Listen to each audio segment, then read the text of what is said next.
തോൽവിയിൽ പ്രാദേശിക നേതാക്കളെ പഴിച്ച് സജി ചെറിയാൻ മന്ത്രിയെ കുറ്റപ്പെടുത്തി നേതാക്കൾ. ചെങ്ങന്നൂർ നിയോജക മണ്ഡലത്തിലെ തദ്ദേശ സ്ഥാപനങ്ങളിൽ CPM-നുണ്ടായ പരാജയത്തിൽ ലോക്കൽ സെക്രട്ടറിമാരെ പഴിച്ച് മന്ത്രി സജി ചെറിയാൻ. എന്നാൽ പ്രധാന കുറ്റക്കാരൻ മന്ത്രിയാണെന്നാണ് ലോക്കൽ സെക്രട്ടറിമാർ ഉൾപ്പെടെയുള്ളവരുടെ ആരോപണം. തദ്ദേശ തെരഞ്ഞെടുപ്പിൽ മണ്ഡലത്തിലെ 10 പഞ്ചായത്തുകളിൽ മാന്നാറിലും വെൺമണിയിലും മാത്രമാണ് ഭരണം നേടാനായത്. 2020-ൽ 10 ജയിച്ചിരുന്നു. ലോക്കൽ സെക്രട്ടറിമാരുടെ ഉദാസീനതയാണ് പരാജയ കാരണമെന്ന് മന്ത്രി ഏരിയ നേതാക്കളോട് പറഞ്ഞിരുന്നു. ഇതനുസരിച്ചുള്ള റിപ്പോർട്ടാണ് ഏരിയ നേതൃത്വം ജില്ലാ കമ്മിറ്റിക്ക് നൽകിയത്. എന്നാൽ ലോക്കൽ സെക്രട്ടറിമാരുടെ വിമർശനം ഉൾപ്പെടുത്തിയില്ല. മന്ത്രിയുടെ തട്ടകമായ ചെങ്ങന്നൂരിലുണ്ടായ തിരിച്ചടിയെക്കുറിച്ച് പാർട്ടി ഏരിയ കമ്മിറ്റി യോഗം ചർച്ച ചെയ്തിരുന്നു. ലോക്കൽ സെക്രട്ടറിമാർ ഉൾപ്പെടെയുള്ളവർ മന്ത്രിയുടെ നടപടിയെ യോഗത്തിൽ രൂക്ഷമായി വിമർശിച്ചു.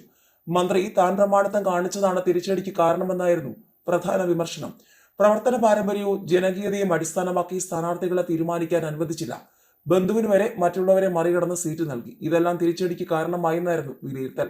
വോട്ടുകളുടെ എണ്ണത്തിൽ മേൽക്കൈ നിലനിർത്തിയെങ്കിലും പഞ്ചായത്തുകളിൽ തിരിച്ചടിയുണ്ടായി.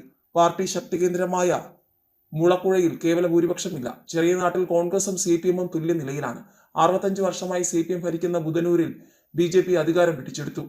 ചെങ്ങന്നൂർ നഗരസഭയിൽ സീറ്റുകൾ വർദ്ധിപ്പിക്കാനായെങ്കിലും അധികാരത്തിന് പുറത്താണ്. മന്ത്രിയുടെ സ്വന്തം പഞ്ചായത്തായ മുളക്കുഴയിൽ കേവല ഭൂരിപക്ഷം നേടാൻ കഴിഞ്ഞില്ല.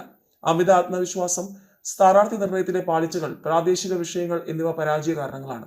പ്രവർത്തനങ്ങൾ ഏകോപിപ്പിക്കുന്നതിൽ ലോക്കൽ സെക്രട്ടറിമാർ ഉൾപ്പെടെയുള്ളവർക്ക് വീഴ്ച പറ്റി. ഇക്കാര്യങ്ങൾ വ്യക്തമാക്കിയുള്ള റിപ്പോർട്ടാണ് ജില്ലാ നേതൃത്വത്തിന് നൽകിയത്. എന്നാൽ മന്ത്രിയുടെ ഇടപെടലും വീഴ്ചകളും റിപ്പോർട്ടിൽ വ്യക്തമാക്കാത്തതിൽ ലോക്കൽ കമ്മിറ്റി അംഗങ്ങൾ അതൃപ്തരാണ്.